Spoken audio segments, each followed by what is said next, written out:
अस्सलाम वालेकुम दोस्तों, आप देख रहे हैं ट्रैवल वर्ल्ड और आज की वीडियो में हम बात करेंगे पुर्तगाल के वीज़ा के मतलब वीज़ा का प्रोसेस क्या है, कैसे आपको मिलेगा और वहाँ पहुँचने के बाद आपके लिए क्या क्या मौक़े हैं, कहाँ पे आप क्या कर सकते हैं, कितनी सैलरी आपको मिलेगी, किस तरीके से आपको डॉक्यूमेंटेशन कंप्लीट करनी पड़ेगी और इसके बाद आप वीज़ा सिक्योरली ले सकेंगे।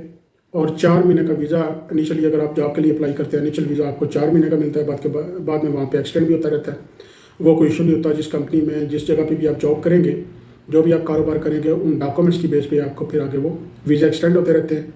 वहाँ आप पीआर भी ले सकते हैं बाद में और अपनी फैमिली को भी सेटल कर सकते हैं। तो सबसे बड़ी बात जो है वो वीज़ा लेना है। तो वीज़े का जो प्रोसेस है, जो डॉक्यूमेंट्स हैं, वो मैं आपको बताता हूँ कि आपने कौन कौन से डॉक्यूमेंट्स तैयार करने हैं और किस तरह से अप्लाई करना है और कैसे आपको वीज़ा मिल जाएगा। तो दोस्तों, बड़ा सिंपल सा तरीकाकार है। जैसे दूसरे ममालिक के लिए आपको डॉक्यूमेंट चाहिए होते हैं, मिसाल के तौर पे आपको बैंक स्टेटमेंट चाहिए 3 महीने से 6 महीने की। इसमें कोई कम से कम ये है कोई 5-6 लाख रुपया तो लाजमी होना चाहिए। उसके बाद फिर आपका पासपोर्ट वैलिड 6 महीने की वैलिडिटी होनी चाहिए, 2 फोटो होने चाहिए। और इसी तरह से अगर आप इंटरनेट के माहिर हैं, आप इंटरनेट को समझते हैं अच्छे तरीके से, तो इंटरनेट के ऊपर जाके आप अपना जॉब सीकिंग करें। जो भी आपको जॉब मिल जाए, जहाँ पे भी कोई अवेलेबिलिटी हो, जो आपके वहाँ फॉर्म भी आपको फिल करना पड़ेगा डेफिनेटली। जो भी आपको फॉर्म फिल करने पड़ेंगे वो फॉर्म फिल करेंगे। जो जो वो प्रोवाइड आपसे बोलेंगे कि प्रोवाइड करें मैं डॉक्यूमेंट्स, वो आपको प्रोवाइड करने पड़ेंगे। तो इसका जवाब जो है वो आपको विद इन वीक 10 डेज़ में आ जाता है मेल के ज़रिए।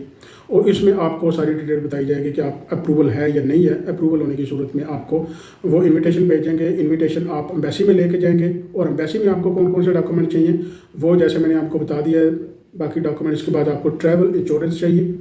इसके बाद आपको वैलिड पासपोर्ट मैंने जैसे बता दिया है 6 महीने का होना चाहिए कम से कम।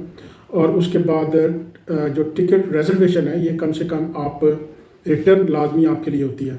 इसी तरह से होटल बुकिंग बहुत ज़रूरी है, क्योंकि वहाँ सारी बात है, इमिग्रेशन जब पूछती है या एम्बेसी में भी लोग चेक करते हैं, तो वो ये चीज़ ज़रूर चेक करते हैं कि वहाँ बंदा अगर पहुँचेगा, पहुँचने के बाद वो रेजिडेंसी किस तरह से करेगा। तो जो भी आपकी मीन्स हो, जहाँ भी आप जिस तरह से रहना चाहेंगे, वो जो आपकी पॉसिबिलिटी बनेगी, आपको या तो होटल बुकिंग करनी पड़ेगी, या अगर कंपनी ने आपको इनवाइट किया है वो आपको रेजिडेंसी प्रोवाइड करेगी। उसका कोई डॉक्यूमेंट आपके लिए होना ज़रूरी है। इसी तरह से आपके जो एजुकेशनल डॉक्यूमेंट्स हैं, जो एक्सपीरियंस सर्टिफिकेट्स हैं आपके साथ, जो जो एक्स्ट्राऑर्डिनरी आपके पास डॉक्यूमेंट्स हैं जो आपको एड कर सकते हैं वीज़ा लेने में, वो भी आपको ज़रूर करने चाहिए साथ में। यानी एक्स्ट्रा डॉक्यूमेंट्स भी आप अपनी फ़ाइल में ज़रूर रखें। जब आप इंटरव्यू के लिए जाते हैं, डॉक्यूमेंट अप्लाई करने के लिए जाते हैं, कोई भी डॉक्यूमेंट अगर आपसे पूछ लिया जाता है तो वो आप ज़रूर प्रोवाइड करें। इसके साथ साथ एक डॉक्यूमेंट और है जो पुलिस करेक्टर सर्टिफिकेट होता है। वो आपको पता है थाने से, फिर उसके बाद कचहरी से टेस्टिफाइड आपको मिल जाता है। वो होना बहुत ज़रूरी है, उसके बगैर आपके डॉक्यूमेंट प्रोसीड नहीं होंगे। तो इसके बाद जब आप अप्लाई कर देंगे तो ये तकरीबन 2 महीने भी लग सकते हैं, इसमें महीना डेढ़ भी लग सकता है, depends on the requirements of the embassy. और इसमें फिर ये भी पॉसिबिलिटी होती है कि अगर मिनिमम टाइम आपका 1.5-2 महीने ही होता है और इसके बाद आप ट्रैवल डॉक्यूमेंट आप तैयार करेंगे, होटल रिजर्वेशन है, उसके बाद ट्रैवल इंश्योरेंस है, टिकट रिजर्वेशन है, रिटर्न, और उसको भी आप कोशिश करें कि 3 महीने के बाद की बनाए। यानी अगर 2 महीने का टाइम आपको लगता है कि ये 2 महीने का टाइम लगेगा, तो आप जो ट्रैवल डॉक्यूमेंट्स हैं वो आप तैयार करिए 1 महीना बाद के। यानी जारी बात है, जब आपके डॉक्यूमेंट्स ही वहाँ पड़े एक्सपायर हो जाएंगे तो वहाँ पे फिर एक और भी क्वेश्चन होना शुरू हो जाएगा, फिर आपको वो प्रोवाइड करने पड़ेंगे। उसके बाद फिर आपका टाइम मज़ीद लगेगा। तो इस चीज़ से अवॉइड करने के लिए आपको चाहिए कि आप डॉक्यूमेंट्स पूरे के पूरे आप इसी तरह से फिलअप करें जैसे उनकी रिक्वायरमेंट्स हैं, जैसे उनको डॉक्यूमेंट चाहिए वो आप सारे प्रोवाइड करें। उसके बाद आपका वीज़ा लग जाएगा। जब वीज़ा लगेगा वहाँ पहुँच जाएंगे।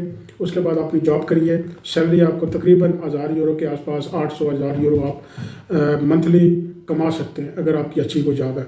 जॉब में क्या क्या चीज़ें ज़्यादा मतलब वहाँ पे चलती हैं, जैसे नर्सिस हैं, मेडिकल फील्ड में अगर आप आ जाते हैं, डॉक्टर्स हैं, इसमें थोड़ा इशू आपके लिए लैंग्वेज बैरियर आता है, लेकिन पुर्तगाल में थोड़ी बहुत इंग्लिश भी चल जाती है। इसमें आपको ये भी इशू ज़्यादा नहीं बनेगा। तो साथ साथ वक्त के साथ साथ आपको लैंग्वेज वाली बात आप सीखनी होती है, क्योंकि जो मुल्क फ्लुएंटली इंग्लिश नहीं बोल सकते उनके लिए ट्रबल होती है। और अगर आपने उस मुल्क में ग्रो करना हो, अगर आपने अपने आप को आगे लेके जाना हो, अगर आपने अपने पाँव जमाने हो वहाँ पे, तो डेफिनेटली लैंग्वेज के बगैर आप कुछ भी नहीं कर सकते। तो वक्त के साथ साथ आप थोड़ी बहुत लैंग्वेज सीखते रहें, दिस दैट करते रहें, और आस्ता आस्ता चीज़ें आपके लिए सेटल होती जाती हैं और वक्त के साथ साथ आपको सारी चीज़ें जो है वो तैयारशुदा मिल जाती हैं। तो इसलिए अगर आप फैमिली को बाद में बुलाना चाहते हैं, अगर आप खुद सेटल हो गए हैं, फैमिली को बुलाना चाहते हैं, उनके डॉक्यूमेंट्स आप पूरे करें, फैमिली को भी बुला लें, तो ये आपके लिए बहुत अच्छा एक मौका मिल जाएगा आपको कि आप अपने आप को सिक्योर कर लेंगे, फिर फैमिली को सिक्योर कर लेंगे, फिर आप परमानेंट रेजिडेंट की तरफ चले जाएंगे, सिटीजनशिप मिल जाएगी। तो ये बहुत अच्छा मौका आपके लिए बन जाएगा। तो जो लोग वहाँ मूव करना चाहें, वीज़ा अप्लाई करना चाहें, और याद रखिए जैसे मैं हर वीडियो में ये बात बताता हूँ कि जब कभी भी आप कोई वीज़ा अप्लाई करें तो ये आप ज़रूर बात करें, चीज़ ये अपने अंदर माइंड में ज़रूर रखें, कॉन्फिडेंस में रहें, एतमाद, खुद एतमादी पैदा करें। अगर आपके पास 10-20 लाख रुपया मौजूद है, जैसे आप इलीगल तरीके से लोग जाते हैं बाहर के मुल्कों में, और वो डॉक्यूमेंट्स उनके पास सफिशेंट डॉक्यूमेंट नहीं होते, कोई फुलफिल नहीं कर सकते वो एम्बेसीज की रिक्वायरमेंट्स, लेकिन अगर आपके पास 10-15-20 लाख रुपया रिजर्व है, इतना आप लगाते हैं पैसा, बाहर जाते हैं, तो आप अपने आप को उस लेवल पे क्यों नहीं लेके जाते कि जहाँ पे आपके डॉक्यूमेंट भी पूरे हो जाएं, वहाँ एक जो आपकी बेसिक रिक्वायरमेंट है वो आप पूरी करें, एम्बेसी को खुद फेस करें, खुद अपने डॉक्यूमेंट सबमिट करें, खुद उनको फेस करें, खुद इंटरव्यू दें और खुद अपना वीज़ा ले लें। ये ज़रूरी नहीं है कि अगर आपकी एजुकेशन नहीं है तो आपको वीज़ा नहीं मिल सकता। पूरी दुनिया में ऐसा कोई भी कानून नहीं है कि अगर आपकी इंग्लिश ठीक नहीं है, अगर आपको इंग्लिश आती नहीं है, अगर आपकी एजुकेशन नहीं है, आपके लिए कोई सफिशेंट मीन्स ऑफ कम्युनिकेशन नहीं है, तो आप कहीं पे भी नहीं जा सकते। ऐसा नहीं है। आप अप्लाई करें, ज़रूर कोई ना कोई आपको पॉजिटिव रिस्पांस मिलेगा। तो मुझे उम्मीद है कि आप इस वीडियो की जो बेसिक चीज़ मैं समझाना चाहता हूँ वो समझ गए होंगे, और इसके साथ ही मुझे इजाज़त दीजिए।